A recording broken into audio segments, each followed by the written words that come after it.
Hey y'all, this is Lucy and I write the blog Paper Glitter Glue, and I want to show you how to make just the greatest crackle paint with just simple everyday materials that you probably have on hand.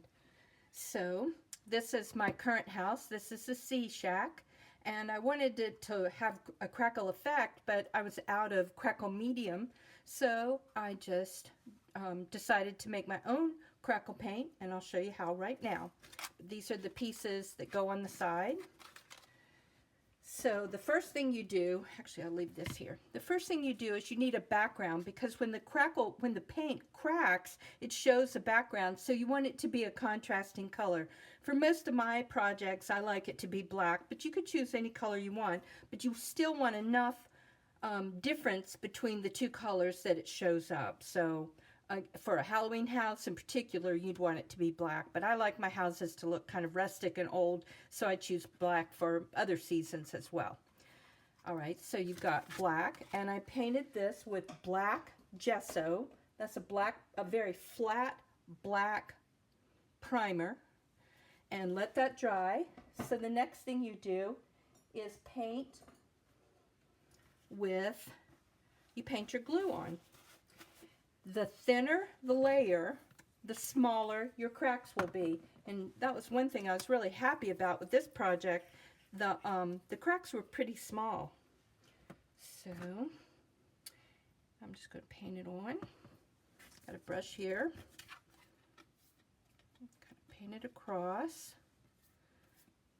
And you want to paint in the direction you want the cracks to be. Since I'm making siding for a little house, I want it to go horizontally.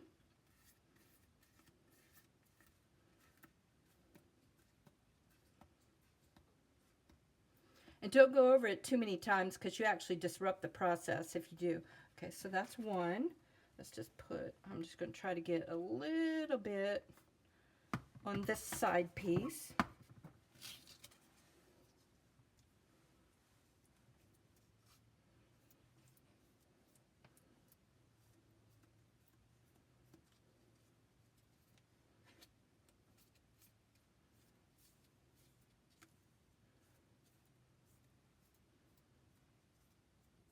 That looks like a pretty good amount.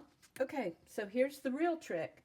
You have to wait. It has to be partially dry. If you put it on now, you'll get these big streaks and it won't be very effective. But if you let it dry almost completely until like the thinner spots look kind of transparent, then it will crackle better. So I'm just going to leave it alone for a minute, and then we'll paint a layer of the color I'm using. I'm going to use tumbled glass.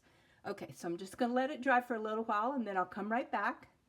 Okay, it's been about, I don't know, maybe 10 minutes since since I applied the glue, and you can see where it's dried pretty well down here. I put a thicker layer on top. So now let's add the paint. And this is Tim Holtz Distress Paint, which is, I just love the colors, so that's one reason it's kind of my go-to paint. Again, don't try to overdo it.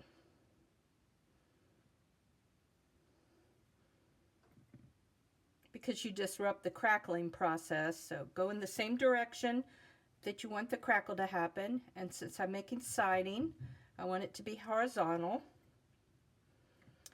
If you do something like if you apply heat, it will crackle faster, but also larger spots. And I'm really looking for tiny crackles because I'm making a tiny house.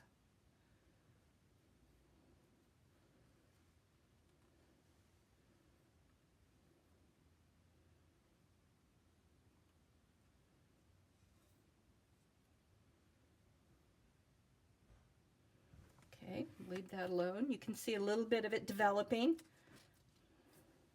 And let's do the side piece.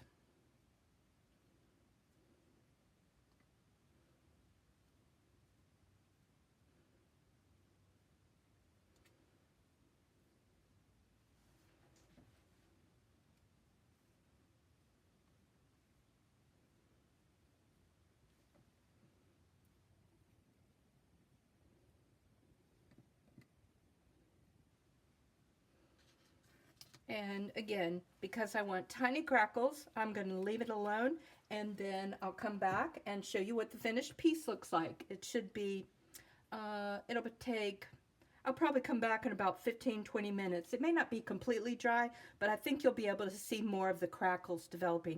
You can already see how it's doing in some of the thinner places. Okay, we'll be back to check in just a few minutes. And this is it. It's not quite dry completely, but you can see what the crackle looks like. That one's dry, and this one's in the process of drying. And I especially like the really tiny crackles. So if you want to make crackle paint, it's easy. You just use white glue and then overpaint it with an acrylic paint, or you can use the chalk paint. And basically you leave it alone so it'll crack into small tiny pieces rather than, you know, really big streaks. So I hope you have fun with this technique, and I'll talk to you later. Bye.